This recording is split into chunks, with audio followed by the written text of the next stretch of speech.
What is up? Good morning and welcome to Mock It Like It's Hot, Club Fantasy's weekly mock draft show. I am your host, Ryan Weisse, and guys, girls, fans, friends, we are in the home stretch. If you haven't done your home league draft yet, chances are it is coming up in the next couple of weeks, and Mock It Like It's Hot is here to help. Our draft this week and 2 weeks from now, next week's going to be best ball, but our draft this week is all about home league drafts. So this week we are focusing on half PPR. I'm going to get into that in just a second. I'm too damn excited. I'm trying to get started before I've even introduced anybody yet. With me, as always, my co-host, Austin Amandolia. Austin, how are you doing this morning, buddy? Oh, I am so excited. We're like every week we get more and more starters in the preseason. We're getting closer to the start of the regular season. I'm just pumped. DraftKings is giving out free entries for their best ball contest. I'm as happy as can be right now. Yeah. Now, a piece of advice to everybody: before you start telling your friends about all the super cool things that DraftKings is doing about free entries into contests, make sure they're not exclusive entries like my buddy Austin over here gets me all excited about this great DraftKings promotion that he exclusively got. I'm out here forking my money over to DraftKings for no damn reason, but that's a whole nother story. With us today, Mark Fritter, our very first repeat guest on Mock It Like It's Hot this season. Mark, we had you as your first show. I think we're still your second show at this point, right? Yeah, I haven't been too active lately. I've been stuck doing work things. Yeah, real work tends to get in the way of fantasy football. Do they not understand how important August is? No, they have no idea. Now, Mark, you are out in, I don't know if you mind me telling people where you are, but you are on the West Coast and dealing with some weather right now. Is everything going okay with you guys out there? Vegas hasn't washed away yet. There you go. Looks like Los Angeles is. A good friend of ours, Julia Pathworth, is out there in Los Angeles, and she's having a lot of trouble. And then I saw a picture of Dodger Stadium today, and it's surrounded by a moat. They've turned the thing into a castle at this point. So some very interesting weather. So we'll keep our thoughts with you out there, Mark. I hope everything goes well, okay? Thank you. All right, folks, as I was ready to dive into half PPR mock, just like your home league, I did 3 wide receivers. I did 1 flex spot. Everything else is normal. And you know what? I even included kickers and defenses because in most home league drafts, there's going to be kickers and defenses. Before the natives get restless, I'm going to go ahead and start this draft. Our first drafter, Vince Cortez, is in the draft. Either Austin or Mark, one of you guys have your notifications on. If you could go ahead and turn those off, that would be perfect. Unless it's on my side. No, it's mine. Okay, perfect. That would be hilarious if it was on your side. I have the draft up in 2 different areas. All right, guys. First question I want to ask you. I've been thinking about this morning, and I always like to start off pointed questions. And this show specifically, I want very much to be about helping people get ready for their home league drafts. You two both kind of focus on different aspects of fantasy football, especially leading up to August. Mark, your Twitter handle is @DrunkenDynasty, folks. If you want Dynasty information, if you have Dynasty questions, make sure you're following my guy. How do you have to flip a switch coming out of July where you've been thinking about dynasty trades and you're coming out of your rookie drafts to get ready for these redrafts? Is it a different mindset for you, or do you maybe find yourself tending to draft younger players when you get into redraft season for your home leagues, Mark? I very much have a tendency to draft younger players, especially even young vets like Jefferson and Chase. Those are guys I'll never get in dynasty, so I don't really think to even draft them in redraft. It's like, okay, these are unobtainium, and it's like, wait, I've got the first pick. I can have Jefferson. This is different. Well, see, that's an interesting point. I was doing a draft yesterday, and there is a player who came up on the board, and I was like, I never get him in my redraft drafts just because of the way ADP shakes out. And I was like, I'm going to take him. Why the hell not? And I went and got my guy because I don't have him on any dynasty team. And I don't think I'm going to get him in any redrafts. It's Jameson Williams. All the practice reports are very positive that he's actually going to be able to play this year. Don't shake your head, Austin. He is going to bounce back. Samaje Perine is not competition. But long story short, I was able to land him because I knew I wouldn't get him in other drafts, and I certainly don't have him in any dynasties, Mark. So do you use redraft as kind of your outlet? Like, I'm pissed I didn't get this guy in dynasty, so now I'm going to go get him in redraft? That was definitely the case last year. I was able to grab Amon-Ra and Chris Olave. Both players are basically unobtainium at this point. Yeah, that makes a lot of sense. And like I said, those are 2 guys you're not going to be mad starting your receivers with. Austin, shaking your head at me at Jameson Williams. Let's get into this. Are you not bought in to the full practice reports and game action that we're seeing out of Jameson Williams now? No, I'm not. I'm selectively choosing what what preseason hype I'm going to buy into. And it's not the Javonte Williams hype. We actually, spoilers alert, we talk about this on the Best Ball pod. It's going to come out tonight at 8 p.m. I don't feel comfortable betting on someone coming first year off ACL. I'm more comfortable with it with Breece Hall because this was earlier in the year, but Javonte Williams, I'm worried they're rushing him back. So I'm not in on the hype yet. Austin, make your picks before you're off the clock. I'm going to stall a little bit here while you're doing that. First of all, folks, not to toot my own horn, but that is how great of a fucking fantasy football host I am. I didn't even know what they talked about on the Best Ball show, and I'm out here segueing into the Best Ball show. Damn, I am good. But Austin, same question for you as I asked Mark about Dynasty. You are primarily a best ball player, and I don't want to say primarily. You do a lot of everything. But coming into the summer, you are certainly one of the more active best ball players that I know. You even get everybody excited about free entries into best ball contests that don't exist for the rest of us. Do you have to flip a switch for yourself? Do you draft best ball differently than you do home league drafts? Yeah, a little bit. I mean, well, the good thing about best ball is it's kind of like you're doing mock drafts all throughout the offseason. So you are getting a lot of practice. So you don't have to change that much when it comes to the redraft. But I will say there are some key differences. First off, the scoring is going to be different. And also knowing that I am more focused on like building a good foundation for the first 6 weeks. Whereas in best ball, like I need to make a team that's going to be good all 17 weeks. Like that'll change a little bit of players that I upgrade or downgrade. Like I might upgrade Dalvin Cook a little bit because I think he's going to get more run the first few weeks while Breece Hall comes back.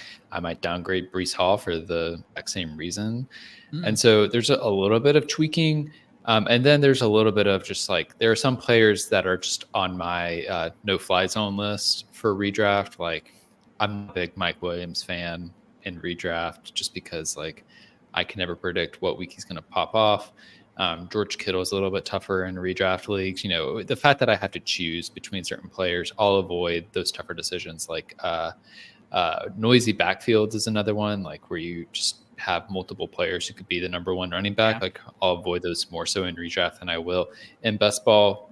So it changes it some, but I also, because I've been doing best ball drafts, I have a lot of information about different perceptions of different players based on their ADP.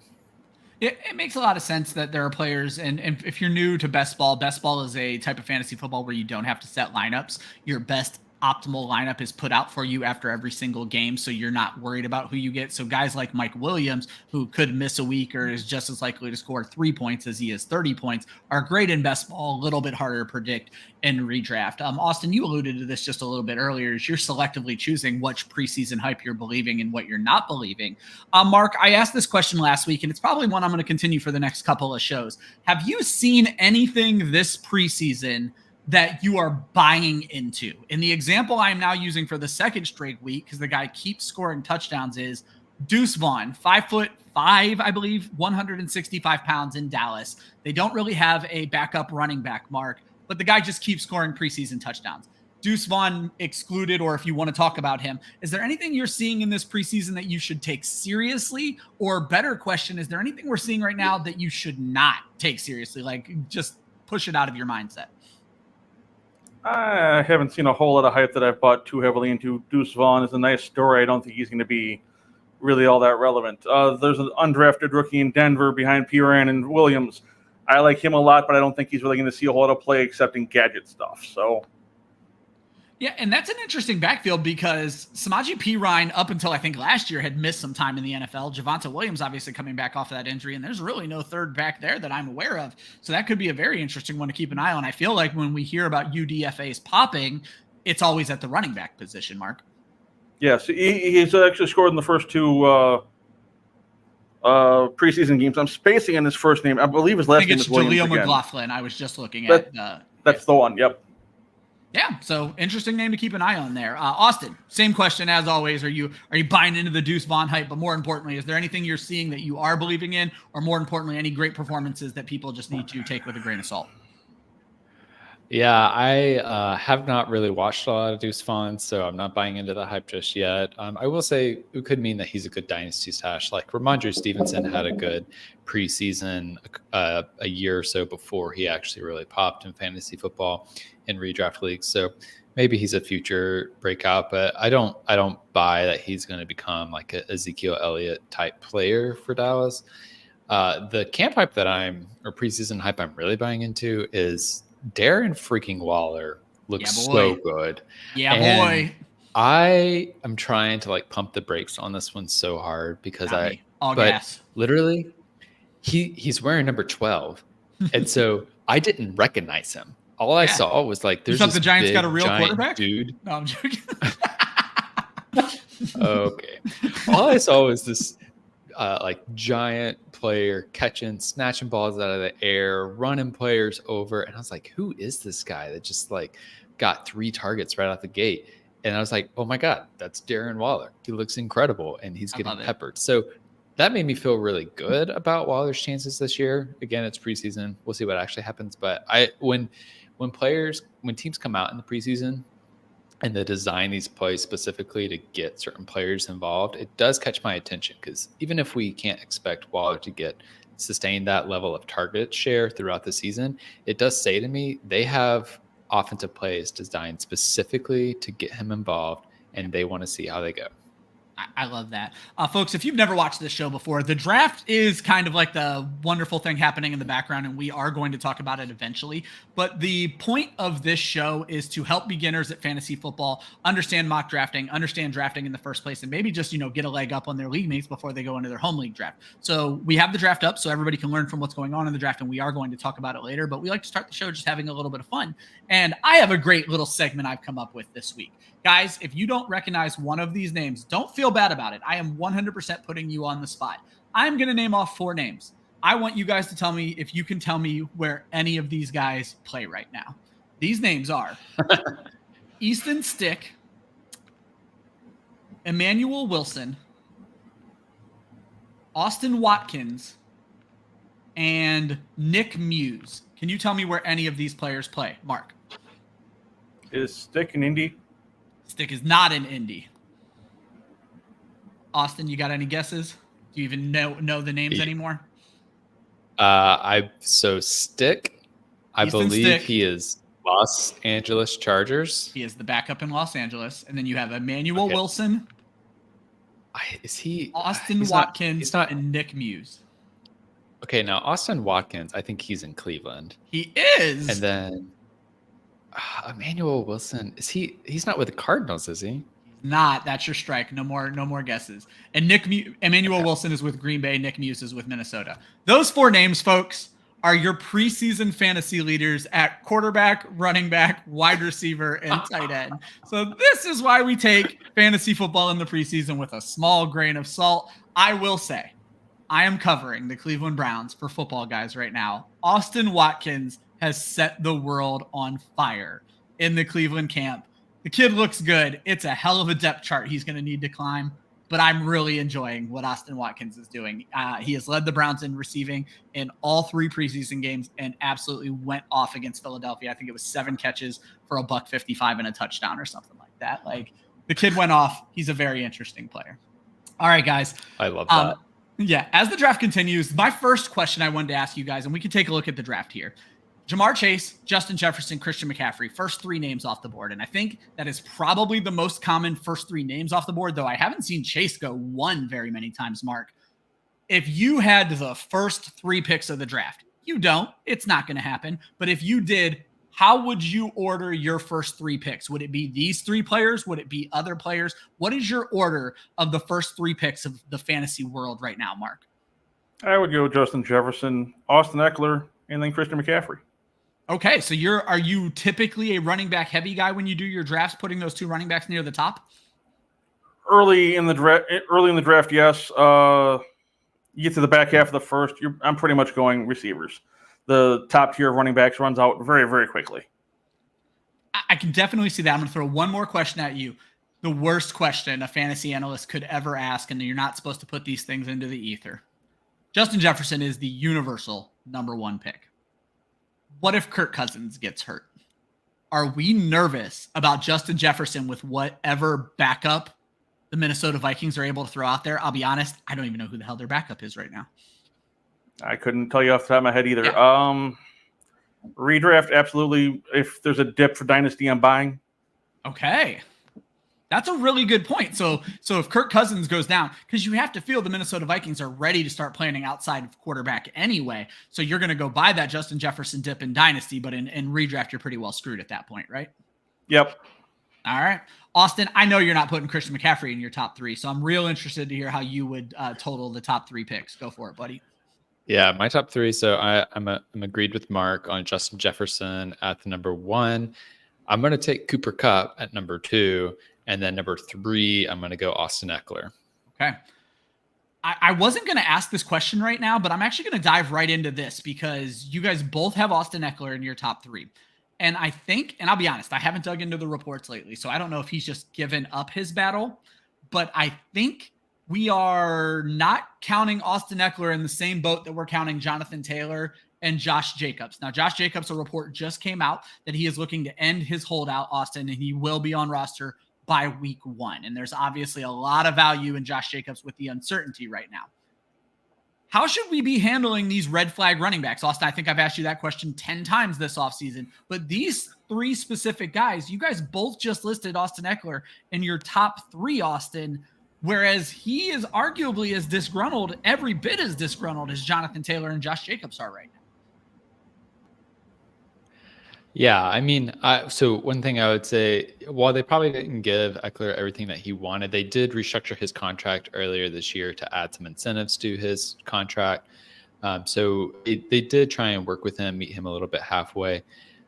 So I'm not worried about it with Austin Eckler. And he's just such a good guy. Like, you could just tell, like, he was interviewed on the sideline of the game last night. You could tell the vibes are good with him. Like, he's still happy to be there and prove that he is an incredible player. I think he's going to be just fine. And also, like, he plays himself in his fantasy league. So I think he's going to have an incentive to just, like, continue performing well. So I'm not really worried about Austin Eckler this year. I don't see him as like a holdout candidate or anything like that. And I don't think they really addressed his backup yet. Like Isaiah Spiller, like, he had some good runs there in the preseason game last night. He was looking pretty good, I thought. But I don't think he's to the point yet where he's going to compete too much with Eckler for touches that we need to worry about Eckler's fantasy value. Gotcha. Mark, how are you approaching Jonathan Taylor and Josh Jacobs right now? And if you drafted either one of them, I apologize. I haven't really looked at your draft yet. You did. You took just Jonathan Taylor in the 2nd round. So what do you know? And then where did Josh Jacobs go? 2 picks before that. So are you comfortable? Josh Jacobs, I feel like everyone's a lot more comfortable, and you're very clearly with Jonathan Taylor. So you're just ignoring these holdouts you expect everybody to play? You're getting what had been the last couple of years 101 value in the top of the 2nd round. I am not going to argue with. I can deal with the uncertainty at that kind of value. I agree with that. I've been a Jonathan Taylor stan literally since year 1. I got made fun of in his rookie year for drafting him in the 3rd round of fantasy drafts, and I was right. They were wrong, and it worked out even better in year 2. Austin, specifically with Jonathan Taylor, you really focused on Austin Eckler earlier. Specifically with Jonathan Taylor, any worry on your part? Are you willing to pull the trigger in round 2? Yeah, I'm very willing to take Jonathan Taylor in round 2. I mean, I was even contemplating him at the turn where I was, but I decided to go 2 wide receivers instead. So I feel comfortable with Taylor. I feel like what's going to happen is he's going to ball out, and I feel like he's going to come and say, yeah, okay, you didn't pay me this year, you better pay me next year, and if not, I'm walking out. And I think this offense, like Anthony Richardson, he still needs to develop, and I think they're going to need to run this offense through the run game, and so Taylor's going to be a prominent weapon. I like that a lot. Guys, we have a user question. New user, in fact. One Waymar. First and foremost, welcome to the show. Be very happy if you hit that subscribe button. Always good to help us with that. Should he take this deal? And I don't know which side is his, so I'm just going to say, which side do you want? Justin Herbert, Travis Kelce, and what I imagine is Dalvin Cook. Could be James Cook. Or Brandon. I guess that's Cooks. Yeah, exactly. Herbert, Kelce, and we're going to call it Dalvin Cook for Jalen Hurts and Joe Mixon. Which side are you on with this one, Mark? I'm on the Herbert side. I can deal with the age on Kelce. Dalvin's not my favorite player, but I am a big Herbert guy.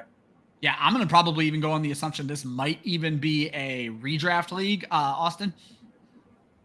Yeah, I'm taking the Herbert side. Like, I feel like Justin Herbert's set for a good year this year, and Travis Kelce, I mean, he's going to be great. Like, he's a number 1 tight end. I feel like the person on the Jalen Mixon side would be getting a downgrade overall. Yeah, that's kind of where I was going to go. And we're going to talk more about Dalvin Cook later on in the show. But Justin Herbert and Travis Kelce for Jalen Hurts and Joe Mixon, I'll take the downgrade at running back even if I wasn't getting a third running back. So I don't know which side you're on this one, Waymar, but you want the Herbert and Kelce side. Walk away from this with Herbert and Kelce. Thank us after you win your championship, because that is a hell of a way to get a leg up on your league. I'm going to start looking at the draft here, but I'm going to ask you guys a question before I get into the draft, because we have just been talking about Travis Kelce. Travis Kelce went at the 1-6. Neither one of you guys mentioned him in your top 3. He would be my 101. I'm not joking about that. Travis Kelce, no matter what my draft slot is this season, will not get by me. He is going to be my first pick. Travis Kelce went 106, and then Mark Andrews all the way down to 3-3. Mark, when you are playing your redraft fantasy leagues, are you a grab a tight end early, set it and forget it, or do you happily play the streaming game? How are you handling Travis Kelce and Mark Andrews in your fantasy drafts, Mark? I happily play the streaming game. I'd rather have a top end running back or receiver than. Yes, Kelce is a different beast, but you can find production in tight ends very late in the draft. So my question to you on that is, because this is a question I've dealt with quarterbacks over the last few years, is I'm always quarterback late guy. It very rarely will I ever make an exception to that. But there is a round cutoff for me, and it's usually round 5. If one of the top 5 quarterbacks are still sitting there in round 5, I stop screwing around and I take them. Is there a cutoff for you? And let's just call it in round 1. If you are the 12 and Travis Kelce fell to you at the 12, or it's a big league, you're the 14, is there a point where you will take him in round 1, or you're just not messing around with him? 10, 11, 12, sure. Okay. And then keep going. Anything past that isn't even realistic. I mean, I haven't seen him go much beyond pick 8 or 9 this year. And that's kind of what I was getting at there, is I just didn't know if there was that cutoff. Like Austin, for me, as we've talked about on this show numerous times, I don't let elite quarterbacks get past round 5. I know you'll draft Kelce in round 1. What is the earliest pick you'll take Kelce in round 1? Oh boy, that is a tough question. It really depends on the league context. I think the earliest that I will take him is the 104. I love those elite players ahead of him that I named earlier, Jefferson, Cooper Kupp, and Austin Eckler, enough that I can still take them ahead of Travis Kelce. But after that, then I start to think about Kelce. The thing is, I've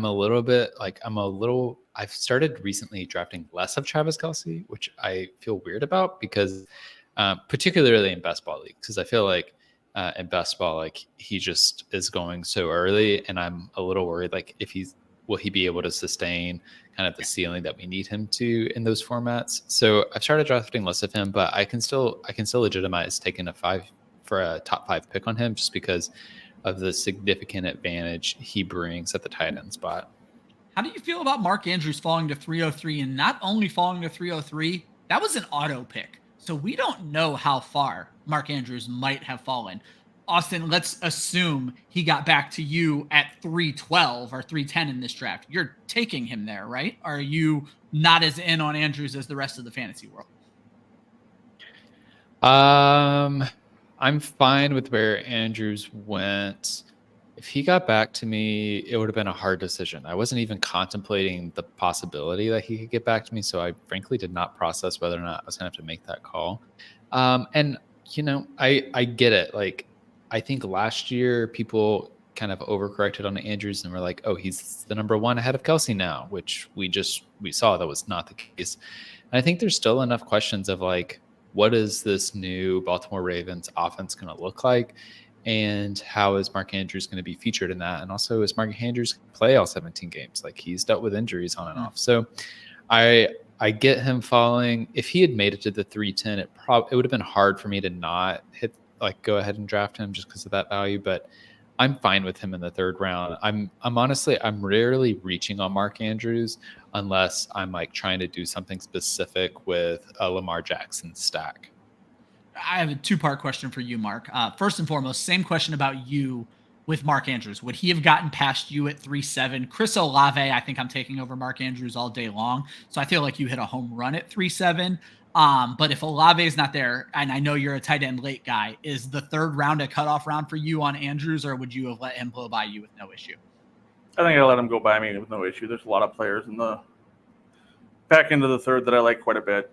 And then does it break your dynasty heart to see Kyle Pitts falling to the 7th round? Oh, how the world has changed for fantasy football. Kyle Pitts was creeping into the 2nd round, I believe, last year. 7th round for Kyle Pitts, Mark. How does that feel as a dynasty brain? That's is this the real life? This is I wasn't even looking at tight end at that point, so he actually slipped by me. I reached a little bit for Williams.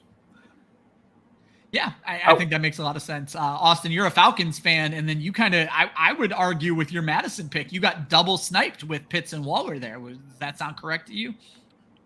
100% I did. I think Sicoli did that one on purpose. And yeah, he's probably watching the show and heard you talking Waller up. So. Well, and the guy at the 8th spot is in my home league and knows I'm a Falcons fan. So, there's that. That's a fun vibe. Yeah, I get the narrative of why Kyle Pitts is falling that far, but I think it's too much of an overreaction. Like, this team is going to be able to scheme stuff up for him so easily. Like, I know it's a small sample size. It's just preseason, but literally they ran a play action bootleg, play action to Bijan, and then Kyle Pitts just snuck out and was wide open. It was embarrassing how wide open he was. And it's like, that's the type of thing that they're going to be doing this year. Like, they're going to be making this easy. They're going to pepper their best players. So I think that is an incredible value for Kyle Pitts, particularly like he's going in this like Dallas Goedert tier at this point. Like, if I had to choose between those two, I'm going to pick Kyle Pitts. Like, the target tree at Atlanta is going to be a lot more condensed than what I think it will be in Philadelphia. So, yep, it's great value. Great. Mac Hollins is the wide receiver 2 in Atlanta right now. So, you have to think he's mostly, and he's mostly going to be a blocking threat. Like, he's a big dude. He's a great blocker. So he's there for that kind of Arthur Smith run heavy, run first. I think he will have some weeks for the record. So I like him in best ball, but he's mostly there to run block him. So it's just like, he's not even going to be taking up that much target share from Kyle Pitts and Drake London. Yeah, I think that makes a lot of sense. I want to draw attention to 2 teams. I don't think we've had this before, or maybe I've never noticed it. As anybody who's watched this show knows, I spend so much time talking, I just miss things every now and then. At the 101, Vince Cortez, and at the 104, Axe Harding have essentially done the exact same build up until the 6th round of this draft. So I just want you guys to take a look at their first 6 picks. They each, in their first 6 picks, went 3 wide receivers, got their quarterback, got their tight end, and they are our latest picks at running back. They are basically our only 0 running back picks in this entire draft. So looking at these 2 teams, Mark, how do you handle? Do you mess around with 0 running back at all? Is it something you just will not mess around with in drafts? And then looking at their builds, do you like them as 0 running back builds, or would you stay away from builds like this? I'm talking Vince Cortez at 101 and Axe Harding at 104. Mark? I've been looking at various builds throughout mocks this summer, and 0 RB is rough. There are a lot of late running backs that I like, but I don't know that I like them enough to carry the team. Yeah, these names are interesting. So I'm just going to read off. I'm going to start with Axe Harding's team for you, Mark. Alvin Kamara, James Conner, David Montgomery. And before you slander David Montgomery, just know I am all the way in on David Montgomery this season. So you have Kamara, who has, and I'm using this so loosely, top 5 potential. He's obviously going to miss 3 games, and things are not looking great for Kamara. You have James Conner, who's a kind of a just that fits into top 20 running backs. He's almost the Kirk Cousins of running backs right now. And you have Montgomery sliding into Jamal Williams' role, which could be insanely value in fantasy football. How do we feel about those 3 guys specifically as his late running backs, having gotten Patrick Mahomes, Cooper Kupp, Garrett Wilson, and Amari Cooper earlier in the draft? Kamara, Conner, Montgomery. What are your thoughts? I've been out on Conner since he left Pittsburgh. Okay. I am a Bears fan, so I've been out on Montgomery since he was a rookie. So that leaves Kamara as a guy that I'm surprised it's going that late, even with the suspension. I probably would have seen him about a round earlier. Austin, looking at Vince's team, same sort of thing. Great wide receivers. Jamar Chase, Devontae Adams, Amon-Ra St. Brown. Comes back with Joe Burrow, who should be in good shape. And you kind of mentioned George Kittle, a little bit hard to read. However, when you look at his running backs, he did not continue to load up on running backs, which is advice that Joel Wirth would give you, is take the value when it falls to you. Don't just load up on running backs because you drafted 0 running back. He goes Cam Akers in the 6th, has to wait 2 more rounds, James Cook in the 8th, and then 2 more rounds again, A.J. Dillon in the 10th, Brian Robinson in the 11th. How do you feel about that running back stable with that start of wide receivers? And you can throw in Brandon Aiyuk and Jahan Dotson to those wide receivers. So Vince Cortez at 1 versus Axe Harding at 4. How do you feel about Vince's running backs? Yeah, I don't love Vince's running backs, but I have been notoriously out on Cam Akers. Whenever we did our first way too early mock draft, right when the season ended, I said Cam Akers was going to be the biggest trap going into this year because he had a great end to 2022. And so people are going to think, oh, he's coming back for 2023. And I'm not buying it.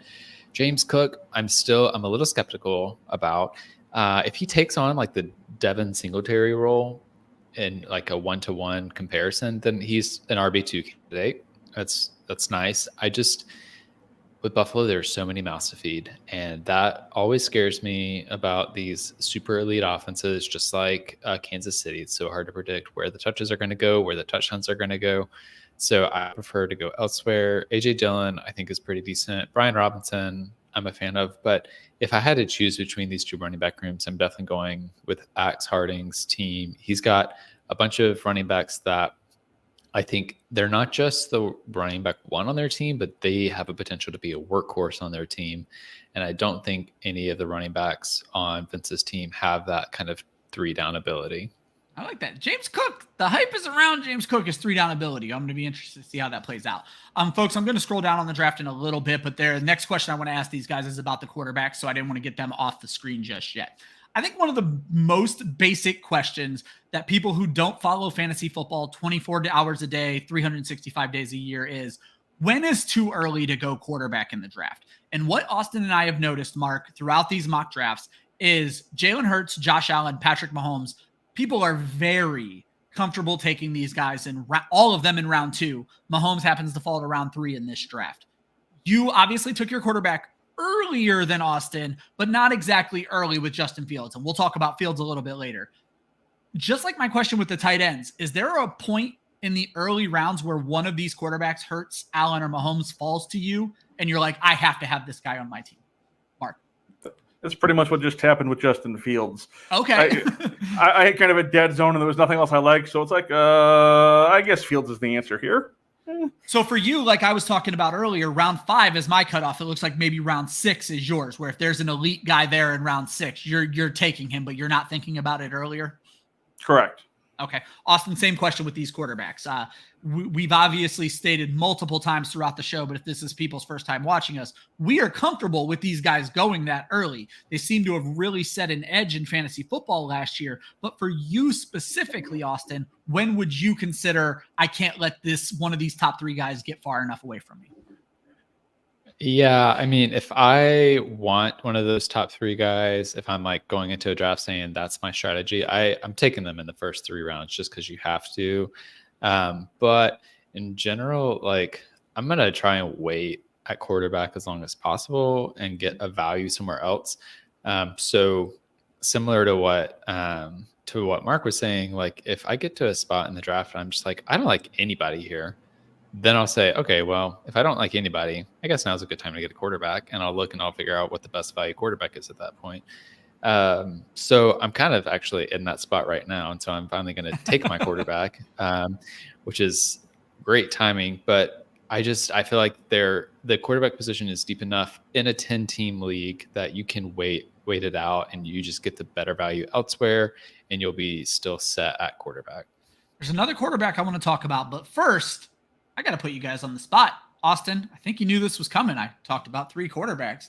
I want to make you guys look silly and say you would cut one of these guys. Mark, if you haven't watched the show in a little while, I have incorporated keep, trade, cut into every one of our shows, and I'm going to make you choose between Josh Allen, Patrick Mahomes and Jalen Hurts from a redraft perspective, not dynasty. You have to keep one, trade one, and cut one. Which one of these elite quarterbacks are you cutting from your fantasy team, Mark? I think I'll lean Hurts. You would cut. So go ahead and play the whole game though. Keep, trade, cut. How would you handle it? I'll cut Hurts. We'll trade Allen. We'll keep Mahomes. Okay. Any particular reason you're putting them in that order? I don't know that. The question going into last year that I had with Hurts was, will he survive the entire season? I still have some of those questions. Yeah. I think that's absolutely fair, Austin. Who are we doing? Hurts, Mahomes, and Allen? Yep, the top three boys. Yep. Oh, boy. I'm going to keep Josh Allen. I hate where this is going. Don't clip this. I haven't clipped anything in weeks. Josh probably hates me about it. It's just, it doesn't fit into my schedule right now. So you're only going to look silly in my eyes for a few seconds. So. Okay, cool. And in our lovely listeners' eyes. So I'm going to keep Josh Allen. I'm going to trade Jalen Hurts because I think just the hype is so big on Jalen Hurts right now. Like I've seen him going number 1 overall in way too many drafts, or I've seen him go number 1 overall in a draft. Like that fact alone tells you everything you need to know about the hype around Jalen Hurts. And I'm going to cut Patrick Mahomes because I just don't think the trade value is as big as Jalen Hurts right now, which I think is bonkers. But get him, Tyler. Use this against him. Cutting Patrick Mahomes. What? He's an idiot, Tyler. Lean into it. You clip this for me. He just doesn't have the rushing upside, you know? No, that's fair. I think I would trade Mahomes. I think the name recognition is there. I don't have a problem with either one of the things you guys said. I mean, I wouldn't cut those guys. I would find a way to keep all of them. You know, that's how the game goes, right? What is your trade cut? No, for me, it would be trade Patrick Mahomes, keep Josh Allen. Josh Allen, I think, is the rare breed where he has the elite passing upside and the elite rushing upside more than the other two do. And so I am also cutting Jalen Hurts. So it makes sense with everything you guys were saying. Makes a lot of sense. The last quarterback I want to talk about is, I think, a very polarizing figure, and we probably wouldn't be talking about him, Mark, if not for what Justin Fields did last year. And that's Anthony Richardson. His ADP isn't as high as he went in this draft, I don't think. Maybe I'm wrong. So you got 4, you got 7, you got 8. So yeah, he went off as the QB9 in this draft to a team that already has a quarterback, Austin's buddy Tyler, Lamar Jackson, and Anthony Richardson. How are you approaching Anthony Richardson, especially, Mark, coming from a dynasty standpoint? I actually held the 102 in one of my drafts, and I traded away rather than draft Richardson. John went 1, and I couldn't bring myself to any of the 3 quarterbacks. It was a super flex league. Perfect, and I think Austin might agree with that statement. I see the dog in him face on Austin right now. So, yeah, I'm not in on the Anthony Richardson hype just yet. I mean, honestly, like my biggest, first off, what the heck are the Indianapolis Colts doing? They name Anthony Richardson the starter for the first game of the NFL season, and then they don't give him freaking reps in the preseason game after he's been named the starter. What are you doing? This guy we were told by everybody he needs reps. He needs to sit a year. And then you have an opportunity to give him free reps, no game on the line, should be an easy time to just get some reps in. And they just bench him the whole freaking game. Like, I don't understand this organization. I am out on Anthony Richardson. Part of it's just I don't trust the Indianapolis Colts. Part of it's I think he needs time to develop. I think if you're taking him as a second quarterback, fine, take the dart throw. But if you're relying on him as your QB1, I think you're setting yourself up for failure. Yeah, I think it's interesting because in most drafts that I've seen, he has not went this early. And then in our draft, QB9 to a team that already has quarterbacks, that just seems bananas. So it was very interesting for him to go where he did. Folks, the draft is over. The show will continue. We're going to talk. I'm going to let these guys break down their draft strategy if things went the way they thought they would, if things didn't go the way they thought they would. But I'm just going to stick with some of these questions. The next question I had for you guys is 2 running back situations that seemed very, very solid got a little murky over the last week, and that is the Jets and the Patriots. Breece Hall obviously coming back from an ACL tear. They add Dalvin Cook, who was like a top 12 running back last year. The New England Patriots, myself, everybody I know was in on Ramondre Stevenson. They bring in Ezekiel Elliott, certainly not as sexy as Dalvin Cook. What did that do for Breece Hall and Ramondre Stevenson in redraft in your eyes, Mark? Did it bump them down? Did it make them undraftable to have this cloudiness in their backfield? I was never a big Ramondre guy to begin with, so that signing didn't really affect me too much. I do have some dynasty shares of Breece Hall and was hoping he'd be ready for the start of the year, and it sounds like that's not going to be the case, at least not full speed. So that's your takeaway from the Dalvin Cook signing, is that they're just not going to rush him back? Correct. Okay. I think that makes a lot of sense. I'm struggling. There he is. Austin, you got Hall in the 3rd round. Faith got Ramondre in the 4th round. Austin, is that about where you see these guys' value? Because I would argue that before these two signings, because you got Hall at the end of the 3rd round, so they were essentially both 4th round picks, Austin. Before this signing, those guys were both 2nd round picks, maybe early 3rd. Is this where this signing has put them appropriately? I think so. I think with Ramondre, he probably should have always been going there. I'm kind of with Mark. I've been out on Ramondre for a while, traded him away earlier this year. But I will say the ADP drop for Ramondre actually doesn't make that much sense given the signing of Ezekiel Elliott, because Ramondre Stevenson only scored 6 rushing touchdowns last year. Like it wasn't a big touchdown season for him. And that's the role that Ezekiel Elliott is going to fill this year, is going to be likely those 1st and goal situations, getting those touchdowns. So I don't think he should get that much of a downgrade. I'm more worried about Ramondre because he was a big player in the pass game. And I think that the Patriots are going to have just a better pass game in general. They have better weapons overall. And so his usage is going to decrease there in general. For Breece Hall, I think it does mean, they're going to be more intentional about ramping him up over the first few weeks. So he may have a bit of a slow start. But I think this was also just a depth play. Like, I think they just saw last year, like when Breece went down and Michael Carter was hurt, they had like Zevin Knight, and I can't even remember who else. Oh, they have Israel Abanikanda, who is a pretty small running back as well. So I think they just wanted depth here. And frankly, I worry about this more for the receivers outside of Garrett Wilson. Like, I can't even, I'm trying to think of the other receivers, and I'm like, maybe they were just like, yeah, we have Garrett Wilson. Yeah. Yeah, we have Wilson, we have Garrett Wilson. A bunch of dudes. Exactly. And so we need to rely more on the running game. So I actually think we could have more akin to an Aaron Jones, AJ Dillon situation where both running backs are featured pretty prominently, particularly when they're both healthy. So I think it's more of a depth play. I'm not really worried about it for Breece Hall overall. Such a great simile you made there, because let's not forget Nathaniel Hackett's the offensive coordinator now. So AJ Dillon, Aaron Jones fits right into that. Mark, one thing interests me. Dalvin Cook went in the 9th round. I'm not even going to ask you how you feel about that. 9th round and on, it is what it is. Ezekiel Elliott was not drafted, unless I'm missing him. I've went over this board multiple times. Damian Harris was the RB 48 in 13 games last year. A healthy Ezekiel Elliott is a top 40, pushing top 30, or at least high 30s running back.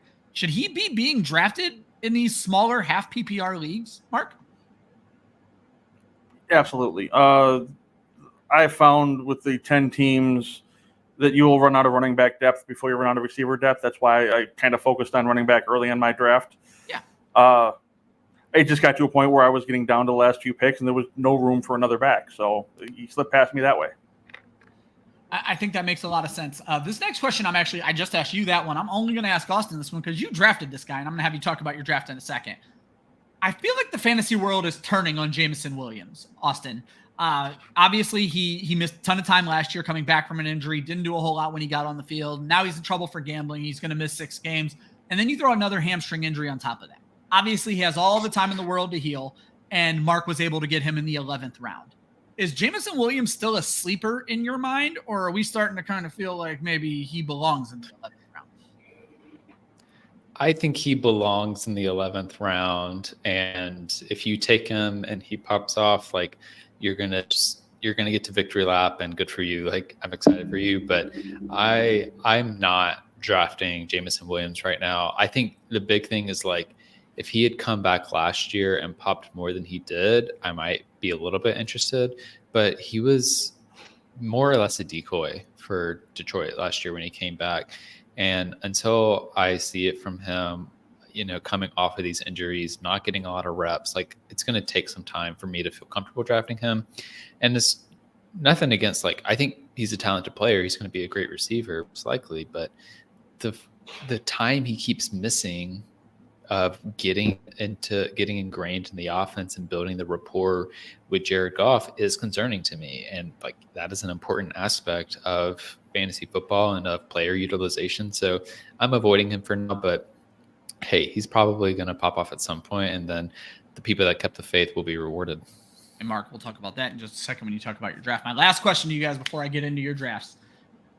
Looking at the 49ers quarterback situation, I think is probably the last thing fantasy managers are wondering about. I'm not going to ask you to guess the quarterback. Brock Purdy saw some game time, threw a little shovel pass, or I guess not really a shovel pass, but kind of a lower wheel route to Deebo Samuel. It all looked really fucking good is what I'm trying to get at here. Does it matter to you guys who the 49ers quarterback is when you are looking at Brandon Aiyuk and Deebo Samuel? And I guess we could throw George Kittle in there as well. Mark, does it matter to you if all of a sudden Brock Purdy experiences tightness in his elbow and this is Trey Lance's team? Are you still drafting these guys? Are you avoiding these guys even if Brock Purdy plays? What is your take on the San Francisco 49ers wide receivers, Mark? The only San Francisco 49er I'm going to own is going to be CMC. Okay, so you're staying away from that passing game altogether, though CMC is probably going to be their leading receiver. And he's also going to run the ball. He's going to touch the ball almost as much as the quarterbacks. Oh, I think that makes a lot of sense. Austin, I know I don't want to say you're avoiding CMC, but you're certainly not making waves to get CMC. How do you feel about the receivers? Yeah, I feel similarly. I'm not very excited about these players from a fantasy perspective, just because like I can't predict from week to week which player is going to be the one leading. Like, I feel like their offensive approach really is they set up their offense to attack defense's weaknesses from week to week, and that means a different player might shine from week to week.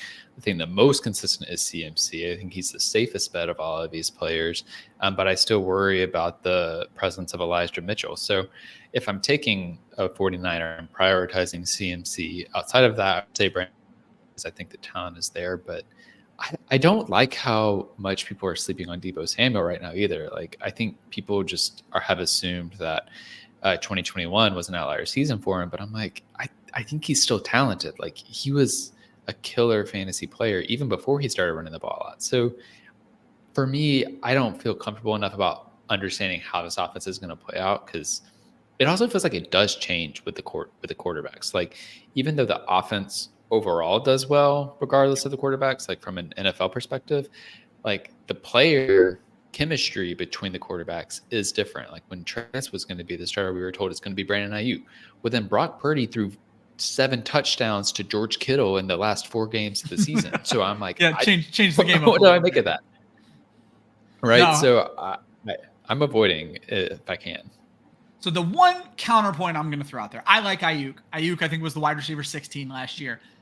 And I'm not saying I hate Deebo. I think he falls in my top 24. But I'm going to argue with you that when you say people are sleeping on Deebo, you are arguing against other fantasy analysts who hate Deebo Samuel, because the ADP has Deebo as like a top 15 wide receiver and has Brandon Aiyuk, last time I looked, almost in wide receiver 30. They went 2 full rounds apart in this draft. Deebo went in the 5th round.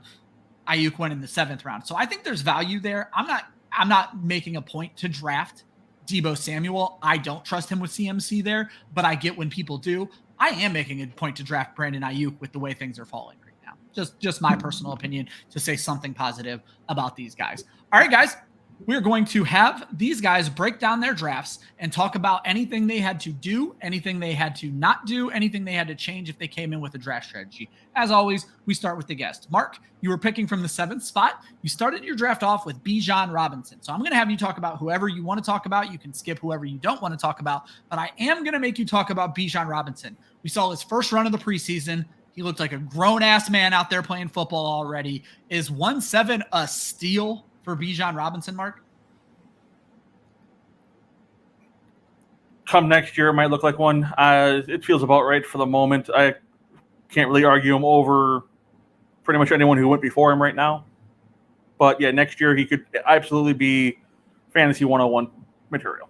All All right. And now you can, like I said, any other players on your team where something stuck out, where you sniped, or there was somebody you thought were going to fall to you. Our good buddy Michael Sicoli was a little upset when you got Jordan Addison in the 9th round. He was hoping he was going to fall 2 more picks to him. He brought that up in the sleeper chat. So just go ahead and take a look at your team. Is there anybody who stands out to you as a pick that you were very happy fell to you? They loved your value on Travis Etienne as well. Etienne seemed like he fell a very long way. I'd actually intended on taking another receiver there, but I couldn't argue with Etienne in the 5th. Gibbs in the 4th felt like a little bit of a reach. I really didn't like Fields, but I got sniped on Drake London. So, the last player or kind of position I want to ask you about, Chris Olave, solid wide receiver 1. Some folks are down on Deontay Johnson with the 0 touchdowns last year. I remember that the year before the guy was a top 10 wide receiver. I guess I'm giving him the reverse Deebo Samuel, right, Austin? I'm giving him the benefit of the doubt and think he can get back to his 2021. So you have Deontay Johnson as your 2, and then kind of questionable guys as your wide receiver 3 in a league where you do have to start 3 wide receivers. Jordan Addison, Jameson Williams, who ain't playing for 6 weeks, and Adam Thielen, who is interesting because he could be the number 1 wide receiver in Carolina. I think he will be, Thielen in Carolina.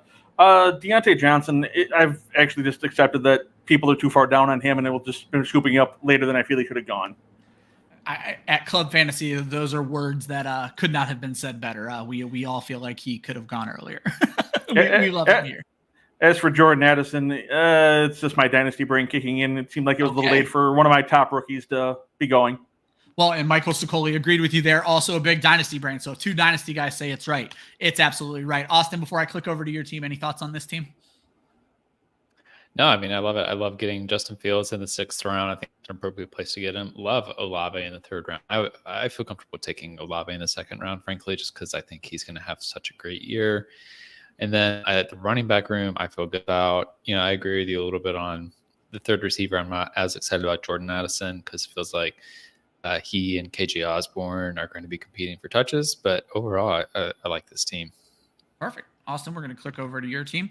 You started from the end. I'm going to guess Google picked your draft slot as it has been doing. You start wide receiver. Wait a little bit on your 2nd running back. So let's just talk about your build. As you all well know, you've done this numerous times now. Talk about who you want to talk about. Don't talk about who you don't want to talk about. But more importantly, was there anything you needed to change?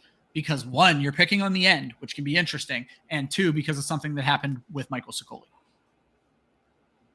Yeah. So first off, Google actually didn't pick my draft slot today because Google was like, do the 3rd spot. And I was like, okay, I feel like I'm always getting like the top 5 when I use Google. So I decided, I haven't drafted on the end for a while, so let's try it.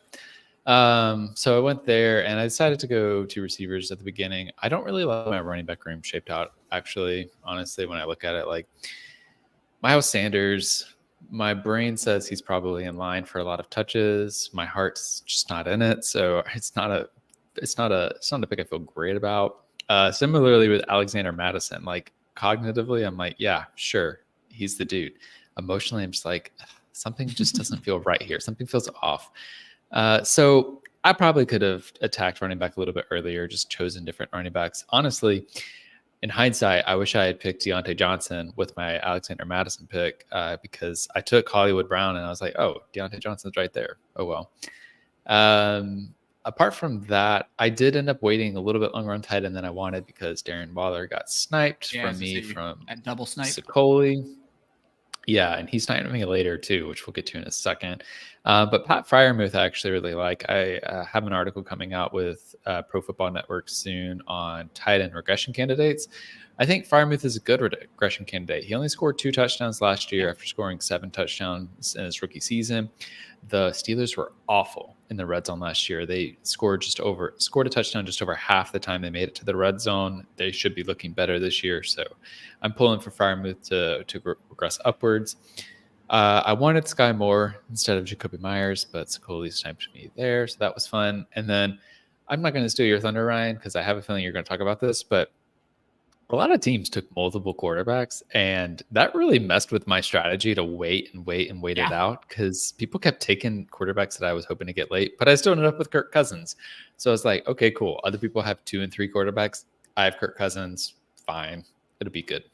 So initially, my oops was going to be multiple quarterbacks, but auto draft got us some of our multiple quarterbacks. So I wasn't going to go at them, but I am glad you brought it up. I actually saw someone talking, as everybody makes fun of me, my white beard, I'm an old guy, saw in a fantasy football group on Twitter, or on Facebook rather, someone was asking about taking multiple quarterbacks if you know the rest of your league is going to take it.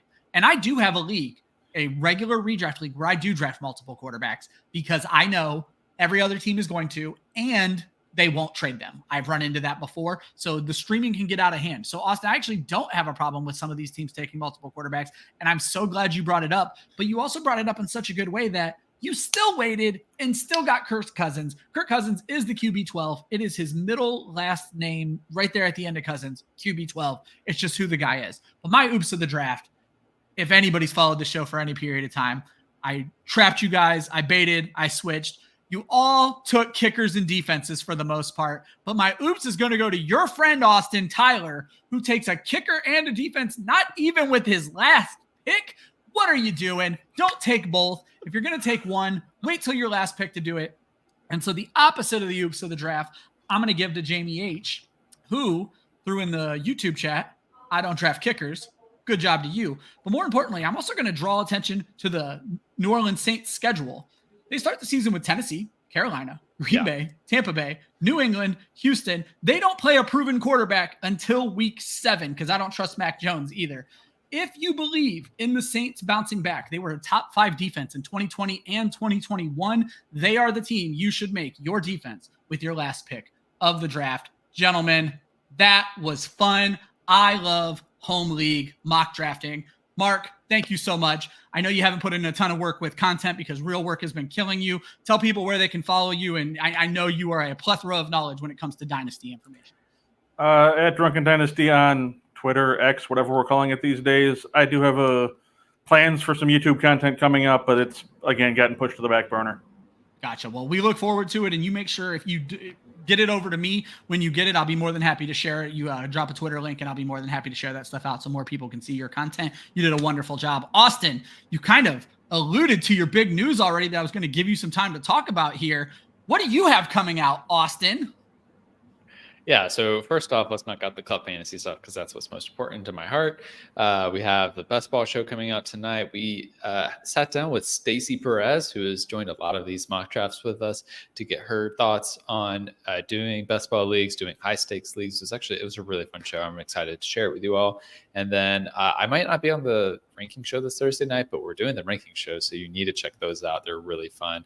But the news is that I've joined Pro Football Network as a contract writer over there with Kyle Yates. I had my first article drop today, just some Cordero Patterson injury news. And then soon I'll have a tight end regression article coming out, which I mentioned earlier. And we'll talk about George Kittle, Pat Frymuth, and Hunter Henry. Those are my candidates for the year. So follow me for all that great content on Twitter at Austin_FFL. I absolutely love that. I love that you're with Yates. I worked with Yates with the Ballers and for a small time at Football Guys. He is one of the best people in this industry, and you are one of the best people of this industry. It is a match made in heaven. I am so happy for you, buddy. That is absolutely awesome. Folks, normally I would read you the entire list of club fantasy shows and why you need to hit subscribe. And if you stuck around this long and you haven't subscribed yet, you're a psychopath, but go ahead and just hit that subscribe button. Instead, I am just going to tell you why you need to be worried about our live show on Wednesday. August is Women of Fantasy Football Month. And this week we have from Yahoo, Minty Betts and the only Jen Smith on the show. And if you're not familiar with our Women of Fantasy Football shows, we are in a partnership with Laura Oakman's Galvanize, and all money we earn from our raffles goes to her scholarship contest, or goes to a scholarship for her Galvanize program. I'm tripping over myself here. Last week we had our best fundraising week ever, over $1,100 for some jerseys. This week we have 2 absolutely fire jerseys, and there are way fewer entries, so you need to get involved. Raffle tickets are only $5. It's Saquon Barkley and CeeDee Lamb, 2 of the best from the NFC East. You can get autographed jerseys. Visit womenoffantasyfootball.com. Make sure you're following them on Twitter. You'll see the links to the raffles. The tickets are only $5. If you want fantasy football advice, like Austin said, we'll be back on Thursday, but I'm not here to talk about that show. I'm here to talk about Women of Fantasy Football. Make sure you tune in on Wednesday. Make sure you get your raffle tickets. Thank you to everybody who drafted with us. Thank you to everybody who watched the show. Please hit that subscribe button. Always remember, defense wins championships, offense wins fantasy football, and practice makes perfect. We will see you for the next mock. Have a great day.